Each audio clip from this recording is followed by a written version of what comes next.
All right, we are going to talk about some of the options in Google Meet. And the very first thing we're going to take a look at is captions. If you come down here on the bottom of the page, you can turn on captions and they'll start playing across the bottom. But the great thing is that any page in Google can be translated using Google Translate even without the extension.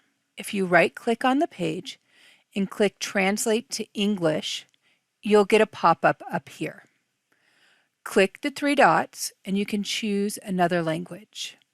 And the language you can translate to can be your choice.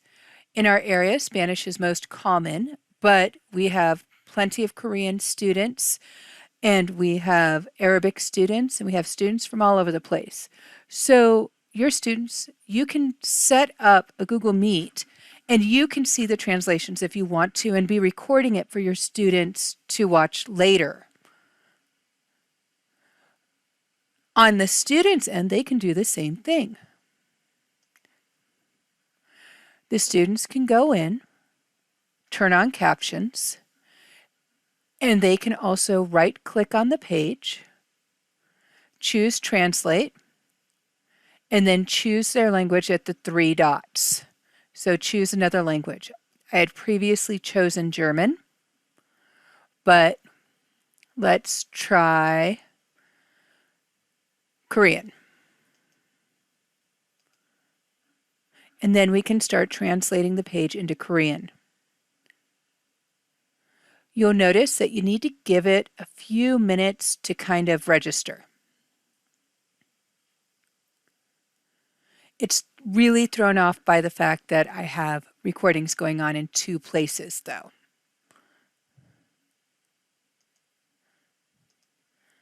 So when you use Google Translate, your students will get those translated languages and their entire page will be translated. They don't need to have the Google Translate extension. If you want to go back, right-click or go to the top, click on the Translate extension, three dots, choose another language, and you can go back to English. And the page will be set to English again. So that's the first piece of Google Meets that you can use. The next part we're going to take a look at is our three tools here on activities.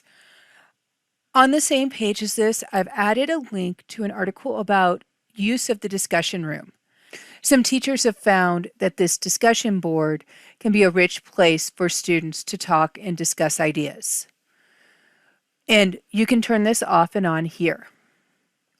Or you can click on the activities section and you can send your students into breakout rooms.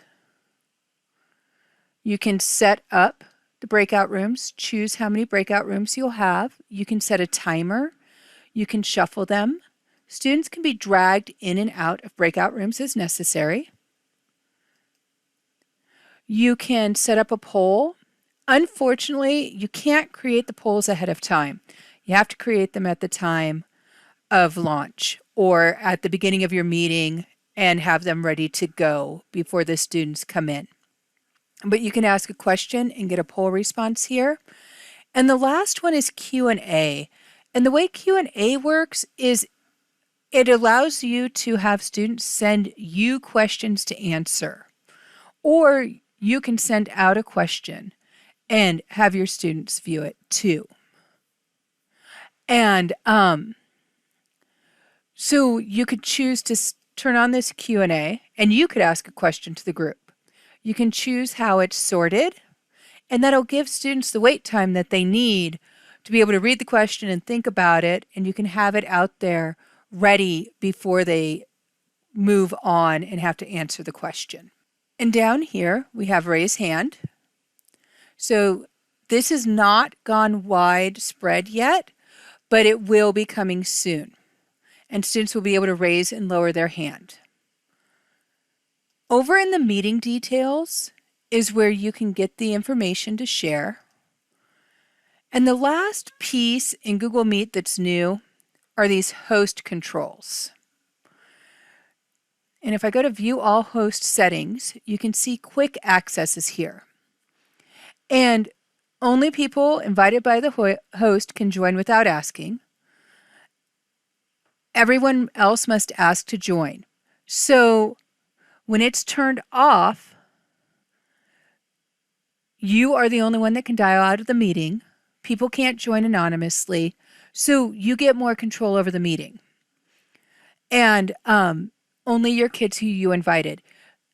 I'll be honest, the workings within Google Classroom throw me off in this a little bit. If you want to share with me how it works with Google Classroom, please let me know. And you can choose who can share their screen as well here. So you can turn off screen sharing so that you're the only one who shares your screen. So these are options here under Host Control under People. And that's it for Google Meet.